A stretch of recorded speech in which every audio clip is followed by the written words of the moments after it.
जय सिया राम। श्रीमद् वाल्मीकि रामायण बालकांड 37वां सर्ग। गंगा से कार्तिकेय की उत्पत्ति। जब महादेव तप कर रहे थे उसी समय देवता अपने लिए सेनापति की इच्छा लेकर ब्रह्मा जी के पास आए और बोले, प्रभो, जिन भगवान महेश्वर ने हमें बीज रूप से सेनापति प्रदान किया था वे ही अब उमा देवी के साथ उत्तम तपस्या कर रहे हैं। पितामह, अब लोक हित के लिए जो कर्तव्य उचित हो उसको आप पूर्ण कीजिए। यह सुनकर ब्रह्मा जी ने कहा, देवताओं, गिरिराज कुमारी पार्वती ने जो श्राप दिया है उससे अब तुम्हारी पत्नियों के गर्भ से कोई संतान न होगी। अब उमा की बड़ी बहन आकाश गंगा के गर्भ से उस तेज को स्थापित कर अग्निदेव एक ऐसे पुत्र को जन्म देंगे जो देवताओं का समर्थ सेनापति होगा। गंगा अपनी छोटी बहन के उस पुत्र को अपने ही पुत्र के समान मानेगी। श्री राम तदंतर कैलाश पर्वत पर जाकर उन देवताओं ने अग्निदेव को पुत्र उत्पन्न करने के कार्य में नियुक्त करते हुए कहा, देव, यह कार्य देवताओं का है। आप भगवान शिव के उस महान तेज को गंगा जी में स्थापित कर दीजिए।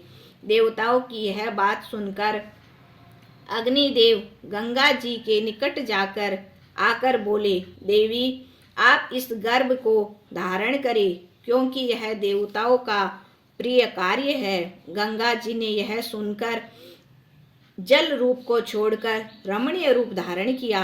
उनका यह रूप देखकर अग्निदेव ने उस रुद्र तेज को उनके सब ओर बिखेर दिया। गंगा जी को सब ओर से उस रुद्र तेज द्वारा अभिषिक्त कर दिया। तब गंगा जी ने अग्निदेव से कहा, देव, मैं आपके द्वारा स्थापित तेज को धारण करने में असमर्थ हो रही हूँ। यह सुनकर अग्नि ने गंगा जी से कहा कि अब आप इस गर्भ को हिमालय के पार्श्व भाग में स्थापित कर दीजिए। तब गंगा ने उस गर्भ को अपने स्त्रोतों से निकालकर यथोचित स्थान में रख दिया। यह गर्भ बड़ा ही तेजवान था। वह जिस भूमि पर गिरा उस भूमि की वस्तुएं स्वर्ण की हो गई और उस स्थान के निकट वाली वस्तुएं चांदी की हो गई तथा उससे दूरस्थ की वस्तुएं तांबे और लोहे की हो गई। यह गर्भ एक आग के अंगारे के समान था, इसीलिए इसके मल मूत्र का रांगा और शीशा बना। जिस भूमि पर यह गिरा वह स्वर्ण का पर्वत हो गया।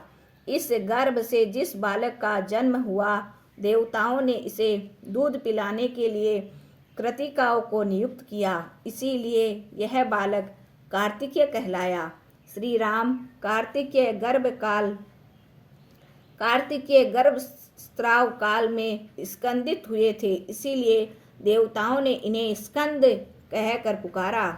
तत्पश्चात कृतिकाओं के संतानों में परम उत्तम दुग्ध प्रकट हुआ।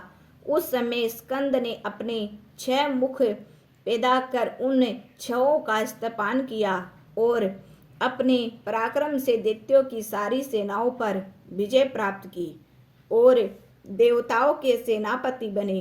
श्री राम, मैंने तुम्हें गंगा जी के प्रसंग के साथ कार्तिकेय के जन्म का प्रसंग भी सुनाया। यह कथा श्रोताओं को पुण्यात्मा बनाने वाली है।